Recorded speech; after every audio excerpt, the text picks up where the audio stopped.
Welcome back, guys, to the 2019 Gibbys, the most prestigious award show in Rocket League history with the greatest graphical support. And this time, my webcam doesn't block any of the font, so we're doing even better this time. Today, we're talking about roster moves, the best roster move of the year, the best mechanical goal of the year, the best event of the year, and the best team of the year. I actually forgot to do a little bit of homework for best event of the year, but we'll just win it. I'll probably bring up Wikipedia when I have the time. Anyway, let's get straight into it. If you missed days 1 and 2, we went over some other awards like Rookie of the Year, Best Region, and some other stuff. So go back and check Monday and Wednesday's showings, and then this isn't it for the 2019 Gibbys. We got one more after this. It'll be top 10 players of the year that'll premiere on Monday. But let's get into it. Roster move of the year we will begin with. And this one I feel like it's a battle between two. So let's get into the third best roster move of 2019. Chicago from EG to G2. Like I think a lot of people, like this was the blockbuster move for NA. There was also maybe an EG pickup named Drip A. That was also one of those big blockbuster moves. But that one obviously didn't work out for EG. So it kind of just shows the value that we saw with Chi-Town over here, where he goes to G2. 2018 G2, not a good year for them. They barely won any matches at LANs. They kept coming in last. They were 0-4 at the World Championships. At Chicago, he turned that around, at least in the beginning of the year and through most of the offseason. They obviously had a bad Season 8, but like I don't think that G2 has to worry too much. And with this recording, right now Chicago, he is still on G2, but this is before a roster lock. Who knows what could happen? I assume he'll be on G2, but who knows? But that was a really big move for North America to really add another player into that Big Three mix, and also for G2 to get rid of Kurnovi, the captain of the team, the one that made that team. It was a very big move for the year, and that was back, I think it was in January. On January 7th was that move, and we're going to move just 1 week later, January 13th, K-Dop leaving the best team in the world, Dignitas, and joining Vitality to join up with his friend Fairy Peak. So this move obviously got them a world championship. So this move was so big because it was like, you're leaving the greatest team to ever play this game, K-Dop, to join a team where there's a lot of unknowns, right? Who knows if he can coincide with Scrub Killer? We know he can kind of coincide with Fairy Peak, but it's also been a year or a year and a half. So we just didn't know how that would work out. It obviously worked out really well for them. A first and now a number 2 at the Season 8 World Championships. So, fantastic move. I felt like this move was leaking out a little bit more than the following move. So I put the following move number 1. You could really put number 1 or number 2 either way here. But number 1, Turbo Pulsa. From Dig to NRG. So a lot of players leaving the greatest team ever, Dignitas. And this one, July 25th. The big news was Fireburner with the retirement. Who would replace him? And I think there was a lot of unknowns going on of who would happen. I know there were streams where Justin was like, it's clearly a North American player trying to throw off the scent a bit. But at the end of the day, we got our second ever cross-regional transfer. Turbo Pulsa moves from Dignitas to NRG.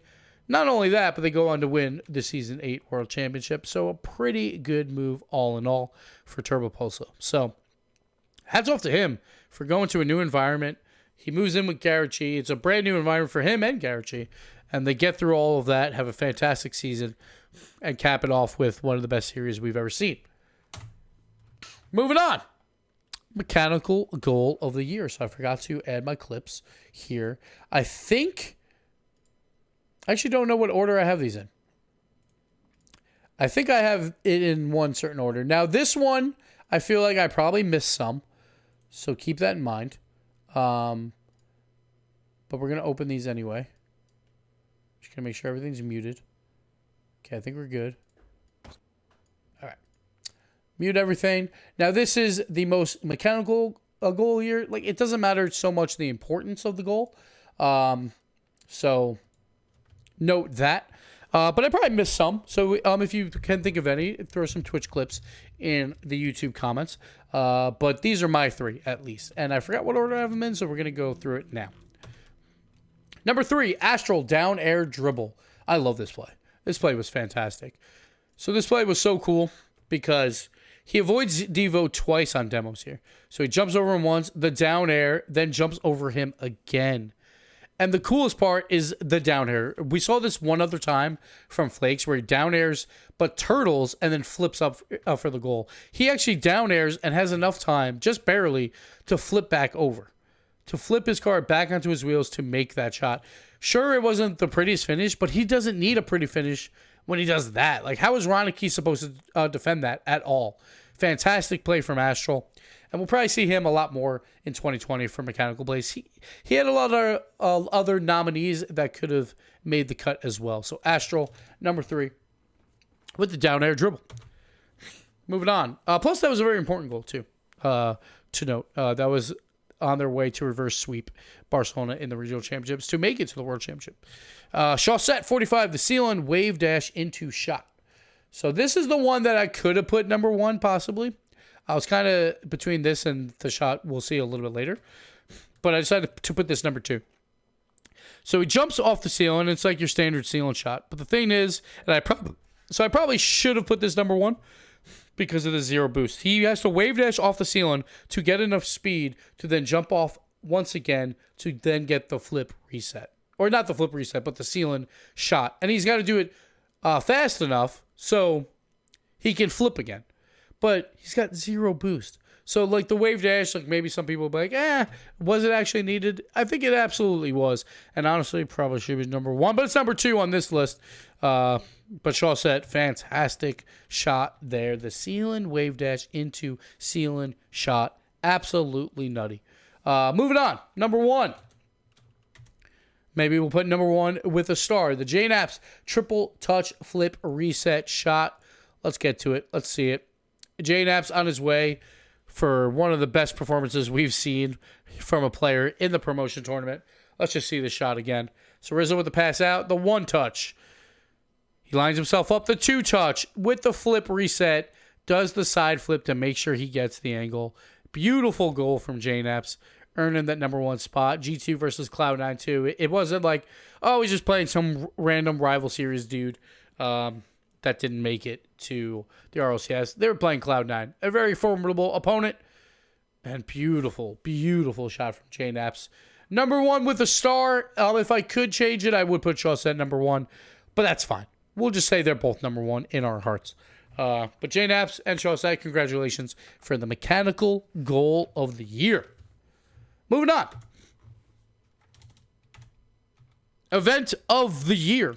So this is kind of based on just the quality of games, I would say, mostly.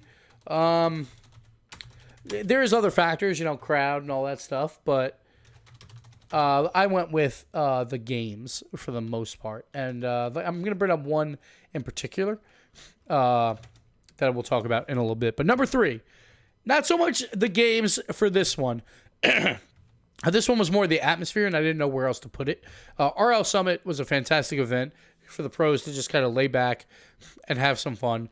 Sure, there was some prize money on the line, but it wasn't that much in the grand scheme of things. Nowadays, it's like all our majors are like 100K, and this one was for 50K, and some of that was split off into the other modes. But that's what was fun about it, the other modes, like the pro draft, even the rock, paper, scissors tournament, to the Mafia games, to just a brilliant 3v3 gameplay to round it all out. A fantastic event through and through. I hope we get to see it again this season. Moving on. The RLCS Season 8 World Championship. The greatest thing we've ever seen for storyline purposes was the Garrett G storyline, I think, throughout the entirety of RLCS. That paired with who would be the first 4-time, it was the perfect conclusion to an event that we could get, where you have Vitality versus NRG, Game 7 overtime winner. That's what you want to see. Sure, we had that at Landon as well, but this one even had more behind the scenes. Turbo versus K-Dub, where both of them were popping off throughout this series to see who would be the first 4-time. We had other stories of like Dignitas just coming out of nowhere and showing that they are absolutely a top 3 team, at least in that event, with one of the greatest series, or probably the greatest series we've ever seen, Dignitas versus Vitality, that went to 7. It was just a brilliant event through and through. Maybe some of the games weren't as quality in the early parts, but it really ended on a high note. That all being said, let's go over to our number 1 event of the year, DreamHack Montreal. Some incredible series to end out the day. We had a lot of close series throughout the tournament as well. But you had your like Cinderella stories, like the GC Aura, where they did get slapped around a little bit by NRG. But then you go into series like Vitality versus Cloud9. That one went to 5. Peeps versus Mouse Sports. That went to 5. Then you have G2 taking down Dignitas. It was only 3-1, but it was still incredibly competitive. Peeps versus Vitality was one fantastic series where that storyline of the Peeps just out of nowhere. Like, one thing I love you, Dreadnought, for this one thing. We have to do predictions before every single match. And when we got to the Peeps Vitality, like I was talking behind the scenes, and I was like, I'm going to say that I will eat my hat if the Peeps beat Vitality. And that was going to be the plan. And then the plan was, if that did happen at the beginning of RLCS Season 8, we would have some type of hat, and I would eat it. But Dreadnought forgot to do predictions because there was so much hype around this match that I forgot to do them. So I never said it on air. So I didn't have to do it. So thank you, Dreadnought, for that. But the Peeps versus Vitality went to 6, but incredibly close series there. And that was against, the former world champs, where they're just getting back into form, getting ready for the season. Then you got G2 Energy. Went down to 7 games, where G2 was down 3-1 in the series, battled back and won that one. And then you go to the finals, and obviously the crowd going absolutely nuts. But the Peeps, they blew game 1 on a 0-second play that didn't need to happen, but then won 3 straight. And then G2 is like, all right, we're down 3-1 again. We're going to battle back and do this again. But at the end of the day, the Peeps, like, the only thing that wasn't icing on the cake was that game 7 was a 4-0 win. But it was kind of cool, too, just seeing the crowd know, or seeing the Peeps know that they're about to win DreamHack Montreal, and seeing them just pop off with a 4-0 win on Champions Field in game 7. Fantastic event. Tons of great series throughout. There was other great series, too, throughout the other days. But for the most part, we're going to be talking about that day 3 was a fantastic day 3 for Rocket League. So, event of the year. Congrats to DreamHack Montreal. Followed up by the Season 8 World Championship, and followed up behind that with RL Summit. All right, finally, Team of the Year. So this one could have went a couple different ways for number 3. I feel like everyone knows that there's 2 teams battling for the top 2 spots. But I want to bring up something real quick for my Google Sheets. But Team of the Year, this is all of 2019. And this is very results driven because, what else is there for a team? But I went with Dignitas in number 3. Now, a lot of people know I have a lot of Dignitas bias. I also have a lot of bias for Cloud9, who is the other team in the run-in for this spot. But if you look across the entirety of 2019, they finished exactly the same in terms of average finish at all the majors, including Summit, including Season 7, including Season 8 as well. And I think the one difference was Dignitas, they just barely missed out on the World Championship in Season 7, while Cloud9 fell into the promotion tournament. So I think that was like the one determinant factor for me when Cloud9 went in Season 8 to the promotion tournament, and Dignitas in Season 7 just barely missed out on making the World Championship. That was really it. All the other finishes were exactly the same. Like, I have like a circuit points thing of like 101 points for a first, 80 for a second, third gets 60, fifth gets 40, and so on. They finished exactly the same, 401 points.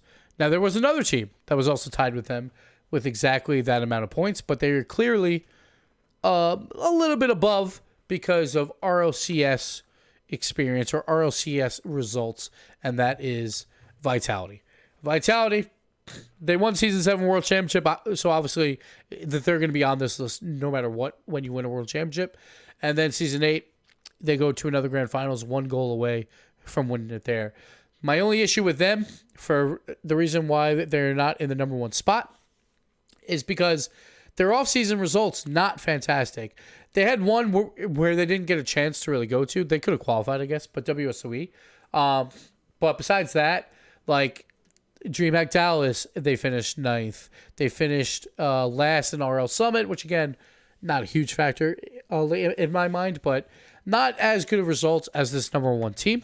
And I think we all know who that is. The number one team of the year, NRG, Garrett G, Justin, Turbo, and Fireburner.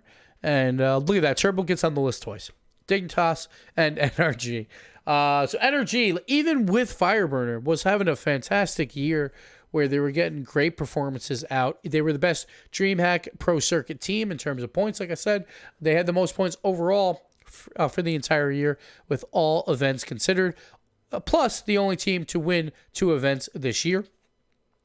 So, like, in terms of my points, they finished with 562. Well, the next highest was at 401. And that's a pretty big gap when you think, like, it's like a 20-point difference from, like, 5th and 3rd. So, that's 8 times that, these points. Was pretty phenomenal. WSOE, they came in 2nd. Leipzig, they finished 3rd. Dallas, they finished 5th. Valencia, number 2 once again. Montreal, another 3rd place finish. So DreamHacks, fantastic. RL Summit, they won. RLCS Season 7, they bounce out in the quarterfinals, but they lose to Vitality. Probably could have made it further there as well. And then obviously Season 8, they get the win that they rightfully deserved after a fantastic 2019 Energy. My team of the year for not only the World Championship win, not only the 2 wins throughout the year, they were just so consistent. Most top 3 finishes, most grand final appearances, most day 3 finishes where they literally never missed a day 3 in any event.